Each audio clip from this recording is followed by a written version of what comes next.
미국의 대화 제의가 이어지는 가운데 북한이 단거리 탄도미사일을 무더기로 발사했습니다. 북미 대화 동력이 다소 떨어지는 것 아니냐는 전망도 나오고 있습니다.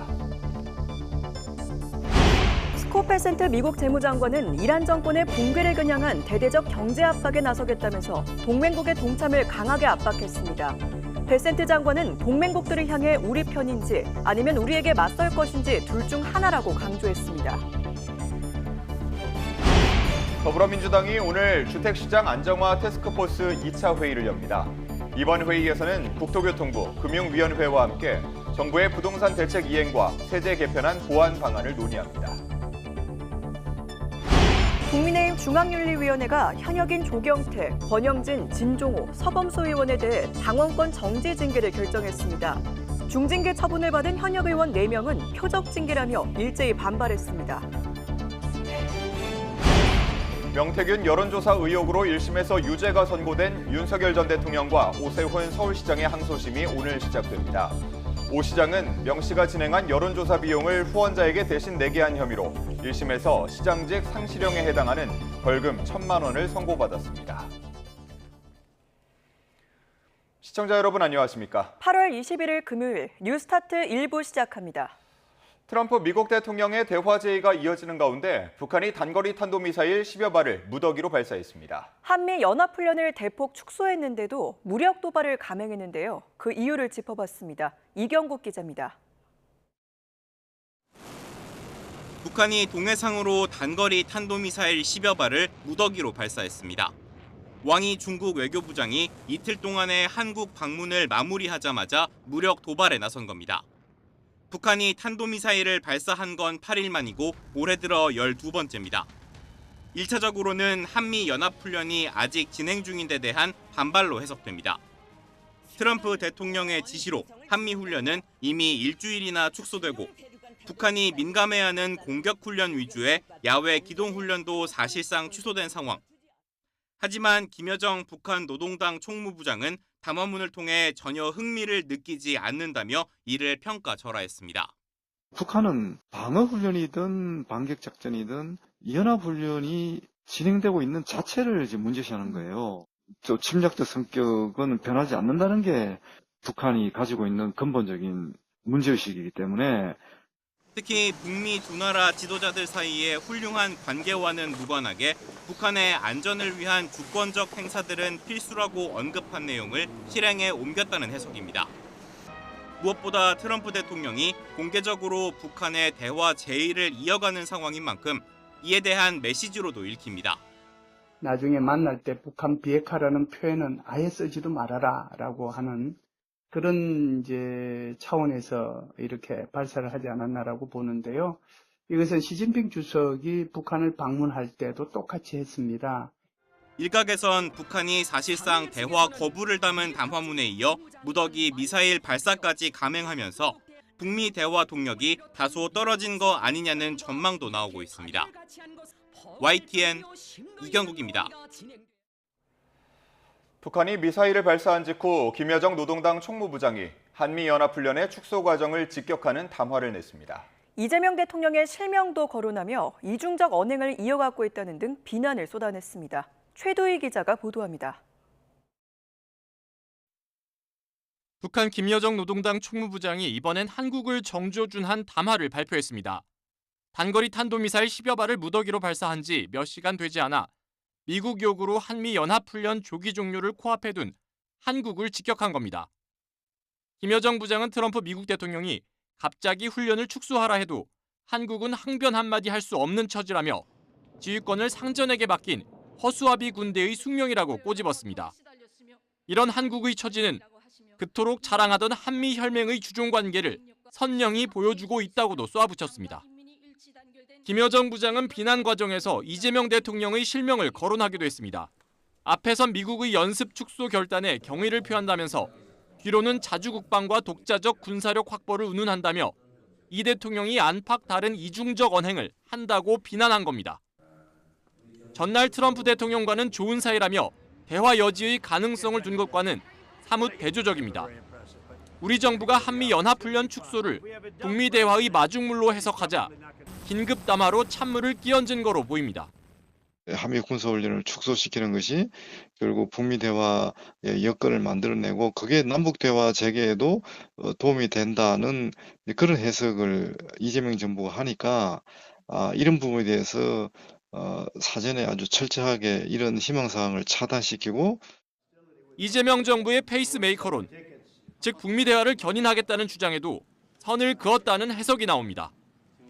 만에 하나 북미 협상판이 열리더라도 적대적 두 국가 관계인 한국은 패싱하겠다는 의사를 나타낸 거로 보여 우리 정부 입장에선 대북 대응이 쉽지 않을 전망입니다. YTN 휴두입니다. 도널드 트럼프 미국 대통령과 김여정 북한 노동당 부장이 한 차례씩 공을 주고받으며 북미 간 물밑 탐색전은 일단 시작된 것으로 보입니다. 마음이 급한 건 트럼프 대통령 같은데 그래서인지 북한은 되려 몸값을 더 높이는 분위기입니다. 북한의 대화 조건은 무엇인지 강민경 기자가 정리했습니다. 하노이 노딜로 절치부심한 북한은 2023년 핵 무력 정책을 헌법에 명시한 뒤 국제사회에 줄기차게 핵 보유국 지위를 인정해달라고 요구해왔습니다.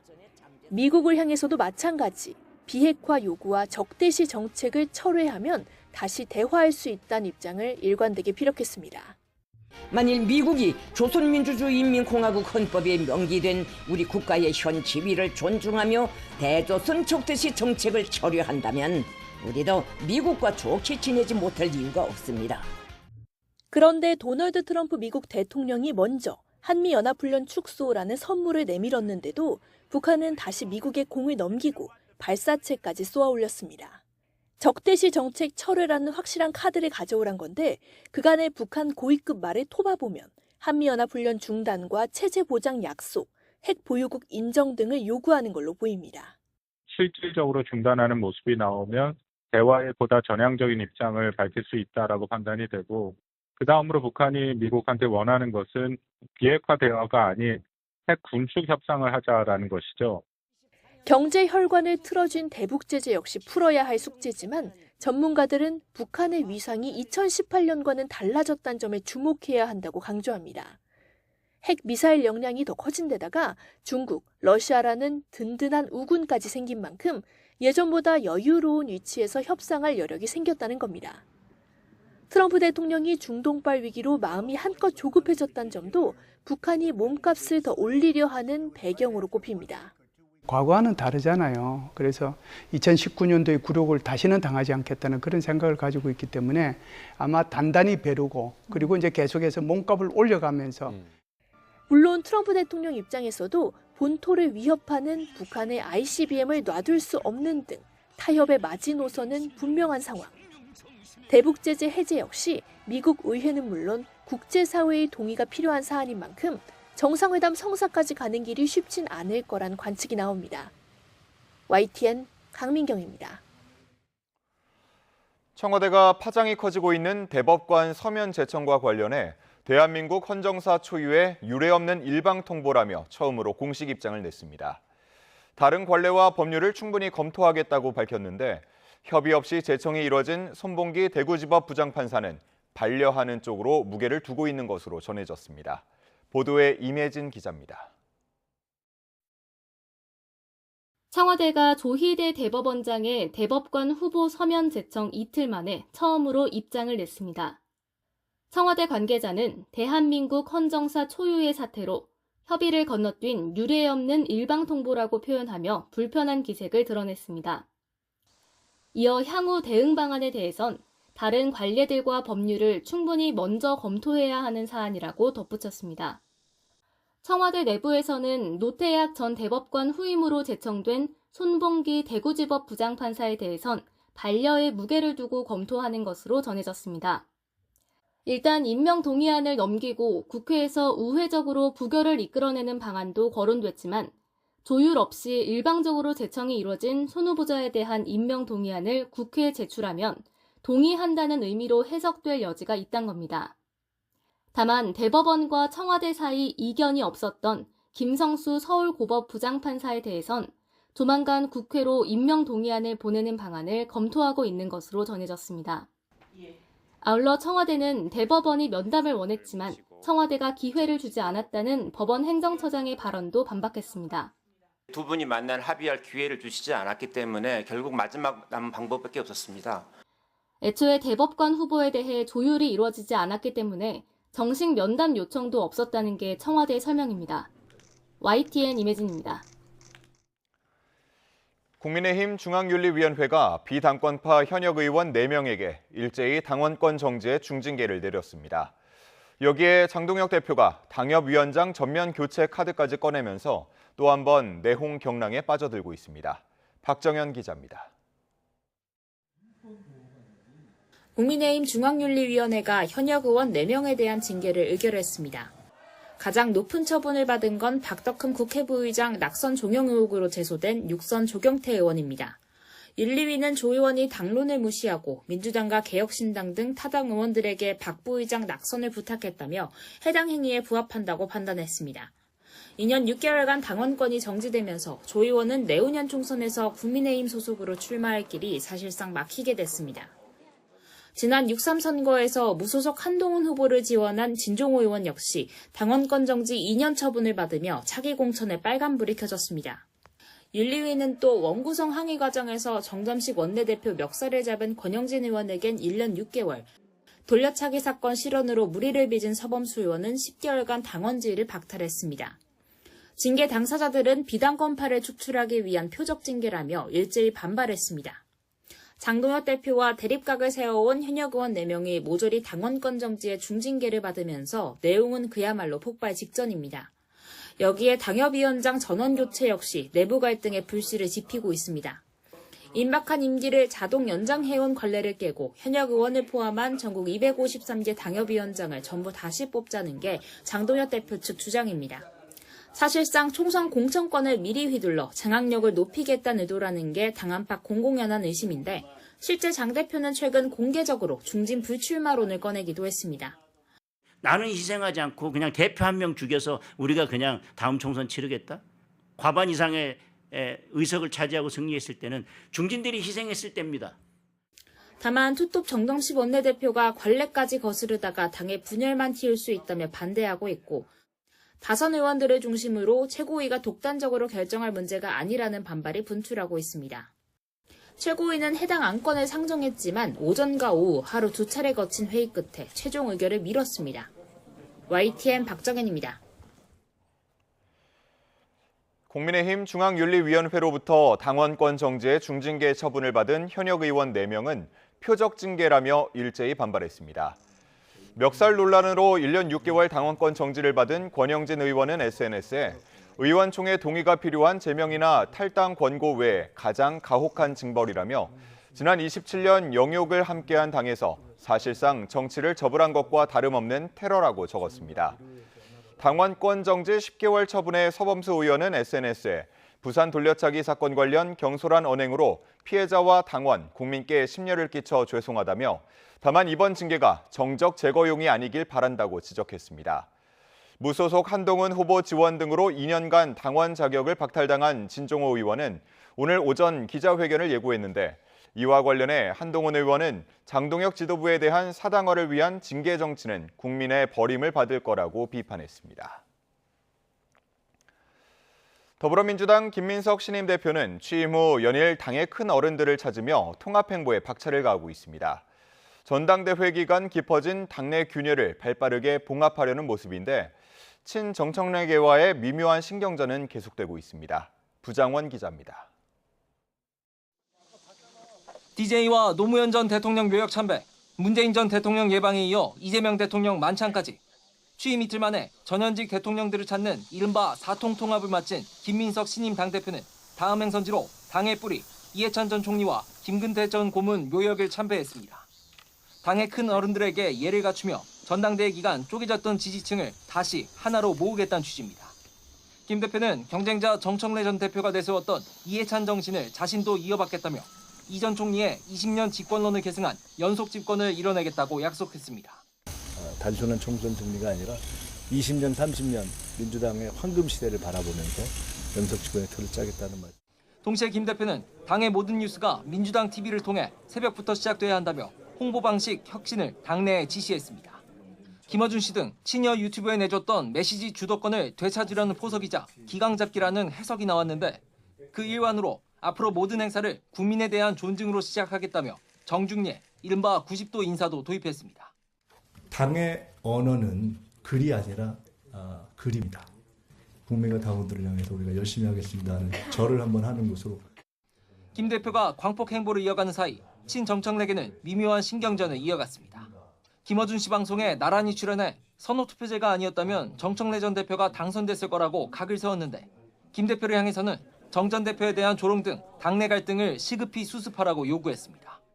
그렇게 페어플레이하고 그렇게 승복하신 분한테 대해서 또 조롱하고 이런 건 없어져야 되죠. 문화를 바꾸지 않으면 안 된다는 건데 캠페인이라도 해야 된다고 생각합니다. 당 차원에서.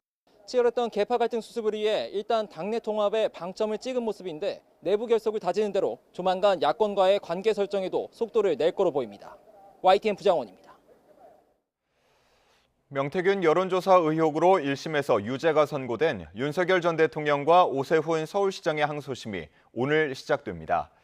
서울고등법원은 오늘 오전 11시 정치자금법 위반 혐의로 기소된 윤 전 대통령과 정치브로커 명태균 씨의 항소심 첫 재판을 진행합니다. 오후 2시에는 오 시장의 정치자금법 위반 사건 첫 공판도 열립니다.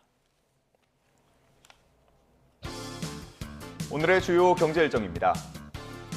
현대자동차 노동조합이 오늘 8시간 전면 파업에 나섭니다. 현대차 노조의 전면 파업은 2016년 단체 교섭 이후 10년 만인데 노사는 상여금 인상과 해고 조합원 복직, 정년 연장 등을 놓고 맞서고 있습니다. 삼성전자 DX 부문 중심의 동행노조가 지난 5월 타결된 노사 임금 협상에서 DS 부문과의 성과급 격차가 크다며 오늘 서초 사옥 인근에서 집회를 엽니다. 동행노조는 자발적 참여가 원칙으로 쟁의가 아니라는 입장인데 소액주주들은 DX 부문까지도 과도한 성과급을 요구하고 있다며 주주 권리 침해 중단을 촉구하는 맞불 집회를 열 예정입니다. 정부가 내일부터 적용되는 9차 석유 최고 가격을 발표합니다. 중동 지역 불확실성이 여전한 상태에다 물가를 고려해 동결이 예상됩니다. 어제 2달간 이어진 꽃게 금어기가 풀렸죠. 이에 맞춰 대형마트들이 오늘부터 제철 꽃게 할인 행사에 들어갑니다. 관세청이 이번 달 들어 20일까지 수출입 현황을 발표합니다. 앞서 이번 달 들어 10일까지의 수출은 213억 달러로 지난해 같은 기간 대비 45.3% 늘었고 무역 수지는 18억 달러 흑자를 기록했습니다. 용산공원 주택공급 논란이 뜨거운 가운데 공원 내 어린이 정원 외에 장교 숙소 단지, 옛 방위사업청 땅 등 여러 부지가 거론되고 있는데요. 김윤덕 국토부 장관이 공론화를 제안하며 적극적인 개발 의지를 보이고 있지만 공원 본체 부지 개발이라는 핵심 쟁점에서 이견이 팽팽해 접점 찾기가 쉽지 않을 것 같습니다. 차유정 기자입니다. 용산공원 내 주택 공급 부지로 가장 처음 거론된 곳은 30만 제곱미터 규모의 어린이 정원. 동남쪽에 있는 장교 숙소 5단지도 공급 가능성이 거론됩니다. 예를 들면 장교 숙소로 쓰는 곳은 이미 집을 짓고 살고 있는 것도 아니니까 그래서 그런 정도의 부지라면 가능하다는 입장을 가지고 있다. 공원 북쪽에 있는 옛 방위사업청과 군인 아파트 부지도 국토부 장관이 언급한 바 있습니다. 둘 다 미군 반환 절차가 필요 없고 미군 기지 부지보다 오염 우려가 낮아 비교적 신속한 사업 추진이 가능하다는 평가가 나옵니다. 언급된 이들 면적을 합하면 47만 제곱미터 정도 됩니다. 김윤덕 국토부 장관이 공론화를 제안하며 적극적인 의지를 보이고는 있지만 언급된 부지에 주택을 짓는 게 현재로서는 쉽지 않아 보입니다. 모두 공원 본체 부지 안에 있어서 서울시가 강력하게 반대하고 있기 때문입니다. 본체 부지에 대해서는 서울시는 동의할 수 없다라는 원칙을 견지했다고 말씀드렸습니다. 언급하신 군인 아파트 부지나 장교 숙소나 방사청 부지도 본체 부지입니다. 다시 말해서 공원화하기로 한 면적입니다. 공원 내 주택 건립을 반대하는 여론 역시 만만치 않습니다. 특별법 개정이나 공론화 카드 등 추진 방법은 여럿이지만 결국엔 반대 여론을 설득하고 지자체 협조를 끌어내는 것이 관건입니다. YTN 차유정입니다. 국토부가 외국인 국내 주택 투기를 막으려고 지난해 지정한 외국인 토지거래 허가구역 효력을 내년 8월 25일까지 1년 연장한다고 밝혔습니다. 범위는 서울 전 지역, 경기도는 양주시, 이천시, 의정부시, 동두천시 양평군, 여주시 가평군, 연천군을 제외한 23개 시군, 인천은 미추홀, 연수, 남동, 부평 계양, 서해, 검단, 영종 제물포 등 9개 자치구입니다. 정부는 지난해 외국인이 국내에서 대출 규제 등을 받지 않고 자국에서 자금을 들여와 실거주하지도 않은 채 투기성으로 고가 부동산을 사들여 집값을 끌어올린다는 지적이 이어지자 외국인 토어구역을 지정했습니다. 국토부는 이번 재지정을 통해 외국인 주택 투기를 방지하고 이상거래 및 투기 행위 등 위법 의심 행위가 확인되면 관계기관 협조를 통해 엄정히 대응할 방침입니다. 정부는 지난 나흘 동안 이어진 한미 통상 협상에서 의미 있는 진전이 있었다고 평가했습니다. 미국 방문을 마치고 돌아온 김정관 산업통상부 장관의 설명인데요. 구체적인 내용에 관심이 쏠립니다. 황윤태 기자의 보도입니다. 급하게 미국행 비행기에 올랐던 김정관 산업통상부 장관이 나흘 만에 귀국했습니다. 대미 투자와 추가 관세 문제 등 현안이 산적했던 만큼 기자들의 질문이 이어졌는데 김 장관은 진전을 이뤘다고 자평했습니다. 실무자 간 해결되지 않은 쟁점들이 좀 여러 개가 있었습니다. 장관급에서 좀 일종의 단판을 짓자는 의견들이 오고 갔고요. 김 장관은 미국에서 연이틀 하워드 러트닉 미 상무장관을 만나 대미 투자 방향을 논의했습니다. 핵심 주제는 양국 정상이 약속한 투자금 3,500억 달러 가운데 투자처가 정해지지 않은 2천억 달러를 어디에 쓰느냐였습니다. 현재 그 에너지 분야가 그 분야를 중심으로 논의를 하고 있고요. 지금 와서 다른 분야로 바꿔 가지고는 일정을 만들어낼 수 없는 상황일 수밖에 없지 않습니까? 1호 투자처는 이르면 다음 달에 공개될 걸로 보입니다. 김 장관은 이번 협상에서 투자처 공개 시점에 공감대를 이뤘다고 설명했습니다. 9월 중으로 하는 것에 대해서 서로 양국 간에 서로 이해가 있었습니다. 통상교섭본부장 공석으로 주춤했던 관세 협상도 진행됐습니다. 특히 추가 관세 여부가 쟁점이었습니다. 앞서 미국이 무역법 301조를 고리로 강제노동 생산 상품에 12.5% 관세를 부과한 데 이어 과잉 생산 문제까지 조사에 나섰기 때문입니다. 통상교섭본부장의 협상 파트너인 제이미슨 그리어 미 무역대표부 대표를 직접 만난 김 장관은 관세 상한선이 지켜질 걸로 내다봤습니다.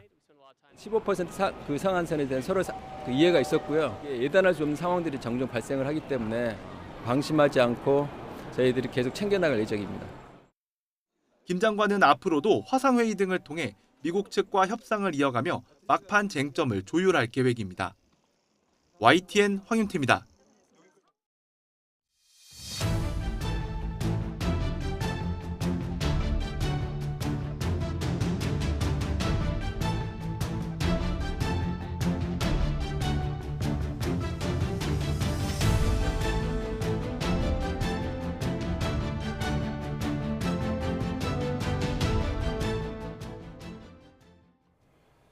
트럼프 미국 대통령은 핵개발 저지를 명분으로 이란과 전쟁을 벌이는 와중에 북한의 핵 보유를 인정하는 입장을 취하고 있습니다. 두 나라의 핵 개발 수준을 반영한 현실적인 접근법이라는 평가가 나오는데 주변국의 독자 핵 무장론을 연쇄적으로 촉발하는 계기가 될 수 있습니다. 신호 기자가 보도합니다. 7년 전 판문점에서 김정은과 찍은 사진 한 장을 띄우며 시작한 트럼프의 러브콜은 닷새째 계속됐습니다. 한미연합훈련 축소로 성의를 표시하더니 핵무기 57개 보유국이라는 구체적 지위까지 부여하며 북미 회담을 시작할 조건을 채워가고 있습니다. 6개월 전 이란 핵개발 저지를 명분으로 전쟁을 시작했다가 끝내지 못한 상황에서 북한 핵보유 인정은 일관성을 잃은 것으로도 보입니다. 하지만 북한과 이란은 핵개발의 역량이 다르기 때문에 트럼프 대통령 입장에서도 현실 타협적인 접근법을 택한 것이라는 평가도 있습니다. 11월 중간선거를 앞두고 중동에 머물러 있는 시선을 순식간에 동북아로 돌리는 효과도 있습니다. Trump's tired of Iran. He's bored of it. You know, there's not a clear, there's no easy answer. So he's shifting to something else. Like, as you say, Mark, he's lifting and shifting, right? He's lifting and shifting to something else. 트럼프 대통령은 지난해 취임 직후부터 북한을 핵 보유국으로 언급해 왔다는 점에서도 급격한 입장 변화는 아니라는 설명이 가능합니다. Now he is a nuclear power, but we get along. I think he'll be happy to see him coming back. 하지만 이번에는 숫자까지 밝히면서 북한의 핵 보유를 구체화했고 김정은을 만나서도 비핵화를 꺼내지 않을 의사까지 내비쳤다는 점이 중요합니다. 미국의 대북 정책이 비핵화에서 핵 동결이나 군축으로 전환될 가능성에 대한 우려가 커질 수 있습니다. 한국과 일본 같은 동북아 주요국에서는 미국의 확장 억제에 대한 신뢰가 약해지면서 독자적 핵무장 여론이 더 설득력을 얻게 됩니다. 미국 정부의 공식적 북핵 인정은 한미일 안보 협력뿐만 아니라 동북아의 핵 비확산 체제에도 근본적인 변화를 가져올 수 있습니다. YTN 신호입니다. 트럼프 미국 대통령이 한국을 비판하고 한미연합훈련 대폭 축소를 지시하면서 미국의 아시아 동맹국들은 안보 공백 우려 속 자립과 협력 움직임이 커지는 것으로 분석됐습니다. 특히 한국 역시 안보 문제에서 관계 다변화를 모색하고 있고 계속 그럴 필요가 있다는 조언도 나옵니다. 김종욱 기자입니다. 트럼프 대통령은 한국에 대한 불만을 드러내면서 한미연합훈련 축소를 언급했습니다. Now, I didn't like the fact that we're doing these massive military exercises really against North Korea. And I was not happy when South Korea said, no, they're not interested in helping us with the Hormuz Strait. 트럼프 행정부가 한국을 무시하는 태도를 보이면서 아시아 동맹국들이 미국의 방어에 얼마나 기댈 수 있을지 다시 생각하고 의존을 줄이기 위한 협력을 살펴보고 있다. 미국 정치 전문 매체 폴리티코가 인용한 아시아 국가 한 외교관은 장기적으로 미국의 우산에 대한 의존을 줄이기 위해 여력 있는 나라들이 자립에 더 많은 투자를 할 것으로 내다봤습니다. 이 매체는 인도태평양 국가 간 방위 협력도 확대되고 있다고 짚었습니다. 일본과 필리핀이 합동 군사훈련을 위한 안정적 공급망 확보 협정을 맺고 인도와 베트남이 무기 공동 생산 계획을 내놓은 사례를 들었습니다. 미국 조지 W 부시 행정부에서 국방부 부차관보를 지낸 이언 브레진스키는 트럼프 대통령의 조치가 인도태평양 지역 전체에 파장을 일으켰다며 모두가 한국처럼 미국과의 관계가 불안정한지 궁금해하고 있다고 평가했습니다. 我が国が戦後最も厳しく複雑な安全保障環境に直面する中で日米韓3カ国の連携は地域の平和と安定にとって不可欠です。 폴리티코는 한국도 다변화에 나섰다면서 장기적으로는 한국과 일본이 자체 핵무장을 추진할 수 있다고도 전했습니다. 미국 조 바이든 행정부에서 대북 고위 관리를 지낸 정박은 이재명 대통령이 아프리카와 걸프 국가들, 일본과 관계 확대를 논의 중이고 이번 일은 이런 노력을 계속해야 한다는 점을 더욱 부각한다고 지적했습니다.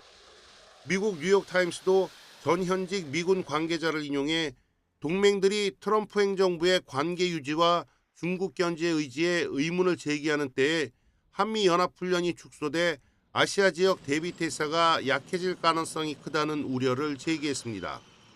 중국으로선 한국과 미국 사이를 벌려놓을 기회를 얻게 됐다는 분석도 나옵니다. YTN 김종욱입니다. 트럼프 미국 대통령이 북한의 핵무기 보유량을 57개로 발언한 데 대해 안규백 국방부 장관은 80개에서 120개 정도로 추정한다고 밝혔습니다. 핵무기 숫자를 놓고 한미가 다른 입장을 나타낸 건데 트럼프 대통령이 과거 핵 보유국 언급에 이어 핵무기 숫자까지 언급하면서 협상 조건을 염두에 둔 게 아니냐는 분석입니다. 김혜은 기자입니다. 트럼프 미국 대통령이 북한의 핵무기를 57개라고 발언한 데 대해 안규백 국방부 장관은 더 높은 수치를 언급했습니다. 우리가 보통은 80에서 120개 정도로 보고 있는데요. 정확한 수치를 말씀드리는 건 상당히 제한적입니다. 트럼프 대통령은 지난 6월 스톡홀름 국제평화연구소의 자료를 안 장관은 한국 국방연구원의 2003년 추정치에 더한 내용을 언급한 것으로 보입니다. 여기서의 핵무기는 핵미사일이 아닌 미사일에 장착하기 전 핵탄두를 말하는 것으로 해석됩니다. 앞서 한국 국방연구원은 북한이 플루토늄탄과 우라늄탄을 계속 만들고 있어 2030년까지 핵탄두 160여 개를 확보할 것으로 추정했습니다. 안 장관은 다만 북한을 핵 보유국으로 인정하는 것은 아니라고 선을 그었습니다. 인정하기보다는 플루토늄 그 생산량이랄지 또 보관 여러 가지를 고려해 봤을 때 우리의 마음 자세라고 전략 자세라고 평할 수 있을 것 같습니다. 하지만 트럼프 대통령은 북한의 비핵화 조치에 대해서는 침묵했습니다. 그간 기밀로 취급해온 핵무기 숫자를 거론하면서도 비핵화를 전면에 내세우지 않은 건 북한을 대화로 끌어내기 위한 유인책이라는 해석입니다. 어쨌든 57개라고 하는 숫자를 던진 것은 그만큼 현실을 인정하겠다라고 하는 의지가 이제 강한 것이고요. 이미 정치적으로는 핵 보유를 인정했다. 그렇지만 법적으로는 아직 인정하지 않은 상황이다. 이렇게 봐야 될 것 같고요. 핵무기 숫자를 언급한 배경 역시 비핵화 문제를 논의 테이블에서 빼고 핵 동결이나 군축 등으로 의제를 좁히겠다는 또 다른 유인책이 아니냐는 해석도 나옵니다. 통일부는 북미 정상 간 관계를 언급한 김여정 노동당 부장의 한밤 입장문에 대해선 근본적인 접근을 제시했다고 평가한 뒤 한반도의 평화체제가 구축될 수 있도록 모든 노력을 다하겠다고 밝혔습니다. YTN 김혜은입니다.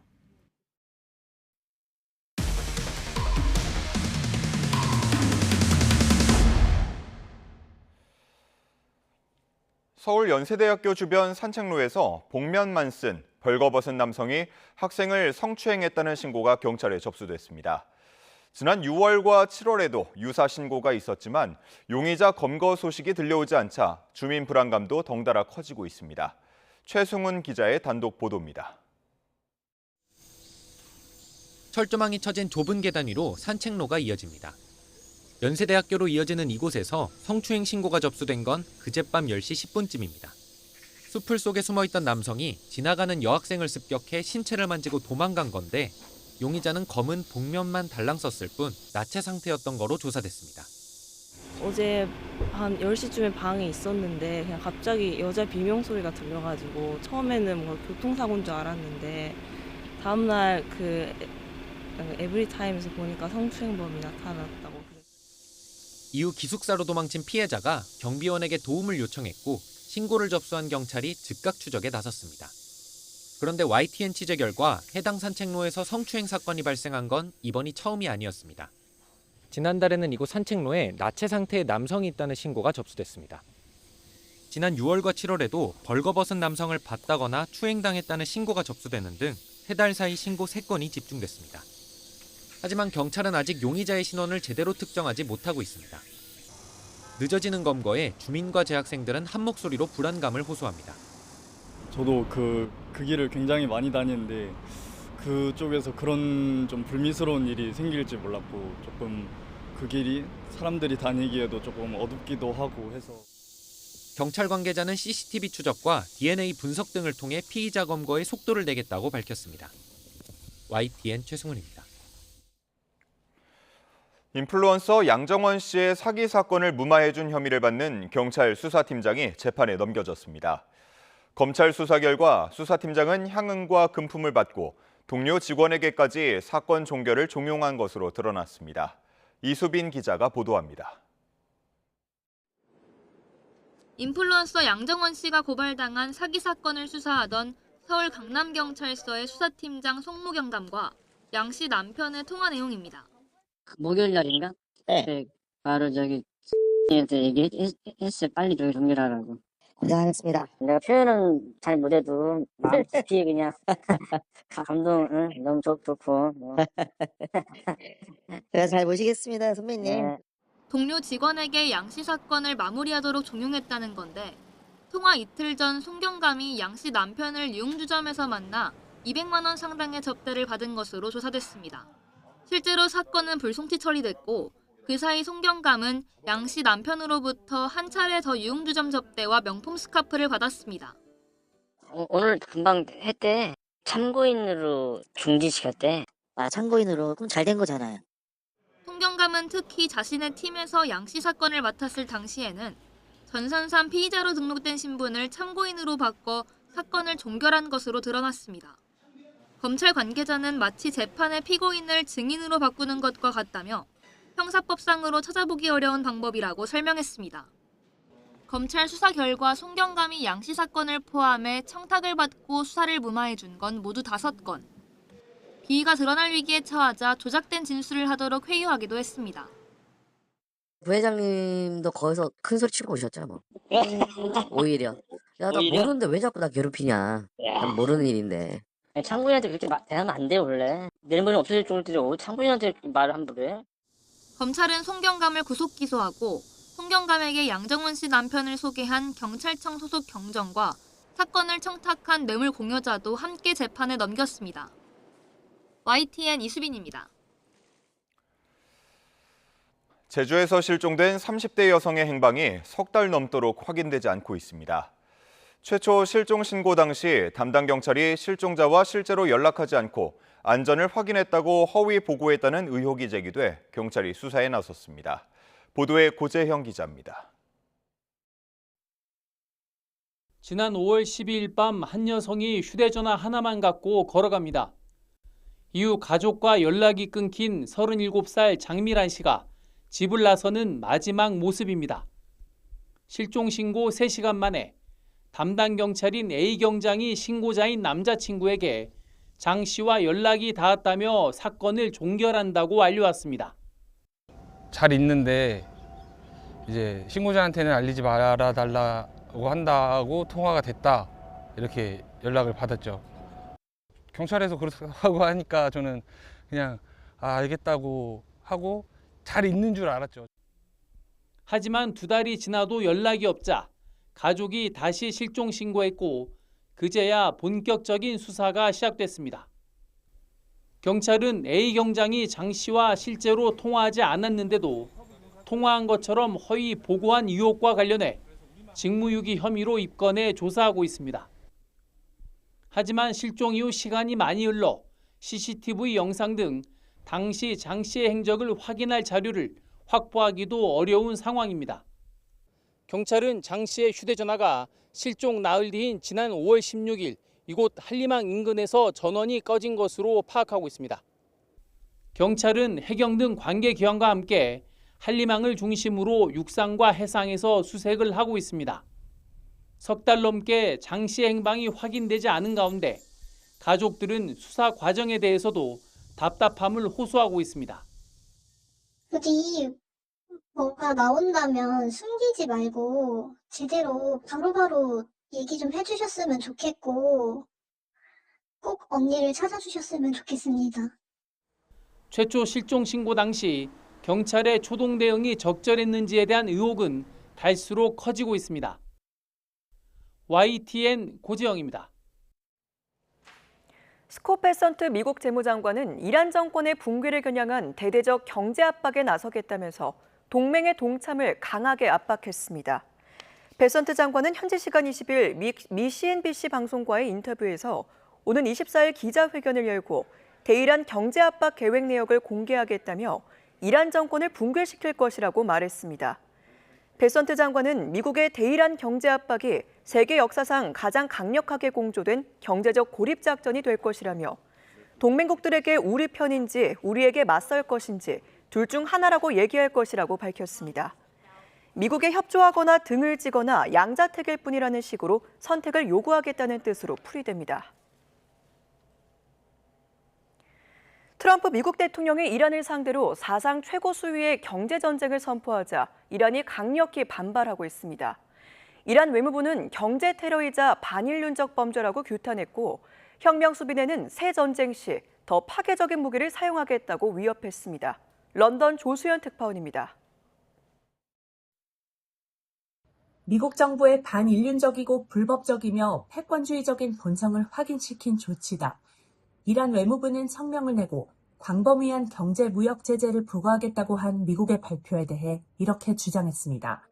앞서 트럼프 대통령은 이란을 상대로 가장 가혹한 경제작전에 나서겠다며 전례 없는 규모의 경제 전쟁이자 고립 조치가 될 것이라고 밝혔습니다. Well, we have things that we could sanction. We have very draconian sanctions.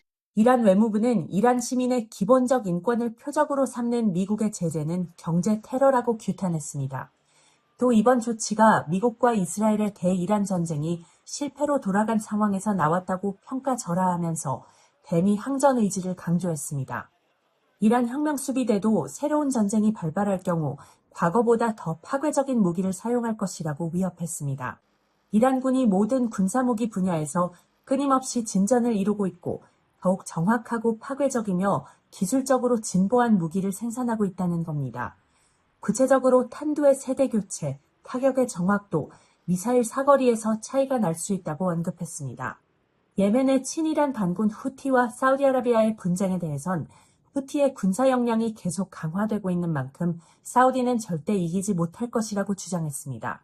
최근 공세를 더욱 강화하고 있는 후티는 드론으로 사우디 나즈란 공항과 국영 석유기업 아람코 시설을 추가로 타격했습니다. Such attacks risk furthering entangling Yemen in the wider regional confrontation at a time where, as we all know, the region is already facing intense pressure. 하지만 국제사회의 우려에도 후티는 예멘의 주권을 수호하기 위해 강경 기조를 유지하겠다는 입장을 분명히 했습니다. 런던에서 YTN 조수연입니다.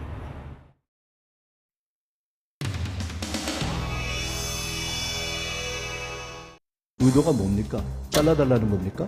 어디다 대고 국민들 앞에서 이런 못된 짓을 합니까?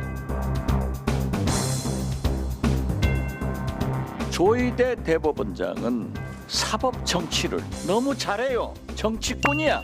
제가 민주당 최고위원 회의에서 있었던 발언을 제가 좀 소개를 해드리겠습니다. 2023년 6월 5일 오전 9시 반에 당시 이재명 대표 주재로 최고위원 회의를 했습니다. 그때 고민정 최고위원이 뭐라고 했냐면은 헌법 104조 2항은 대법관은 대법원장의 제청으로 국회의 동의를 얻어 대통령이 임명한다고 규정하고 있습니다. 그중에 제청권은 대법원장의 몫이기 때문에 대통령이 결코 개입할 수 없다. 이렇게 발언을 직접 했거든요. 지금 국민의힘이 배출한 윤석열, 내란범, 그리고 국정농단범 김건희 지금 대법원에 전원합의 체부됐죠. 이 사람들 재판 중이니까 아주 국민의힘이 애가 달아요. 지금 대법원에 무릎 꿇고서 대법원장 지키려고 지금 안달이 났습니다. 안달이 났어. 정말 창피해요. 창피해. 이 자리에 같이 앉아있기가 창피합니다. 우리 의원님들. 행기시장님 힘드시죠? 제가 그 자리에 앉아봐서 합니다. 손봉기라고 하는 이름을 어제 처음 끄집어내놓고 협의를 계속했다고 한 거 아니에요? 예? 그게 됩니까? 대법원장 제출권 아닙니까? 자기 권한 아닙니까? 권한 행사 아닙니까? 여지껏 대법원장이 자기 고집을 피운 거예요. 멈춰서 뭐 하는 겁니까? 제발. 위원장님들 예의 좀 지키세요. 예의 지키게 만들어주세요. 진행하라 그래요. 자, 말도 안 하면 시끄러워요. 조용히 해요. 초선은 가만히 있어요. 서면 제청 관련해서 하실 말씀 있으실까요? 이재명 대통령이 면담기에 안 준 게 사실입니까? 사퇴하라는 여권 주장을 어떻게 생각하시나요? 국회 법사위 출석하실 계획은 없으십니까?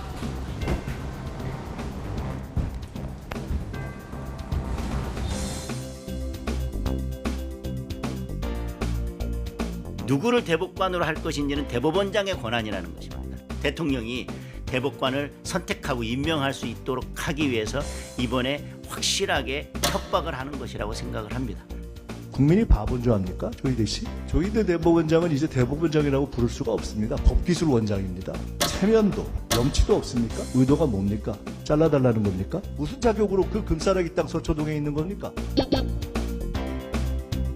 어디다 대고 국민들 앞에서 이런 못된 짓을 합니까? 조희대 씨 정신 차리고 당장 나가십시오.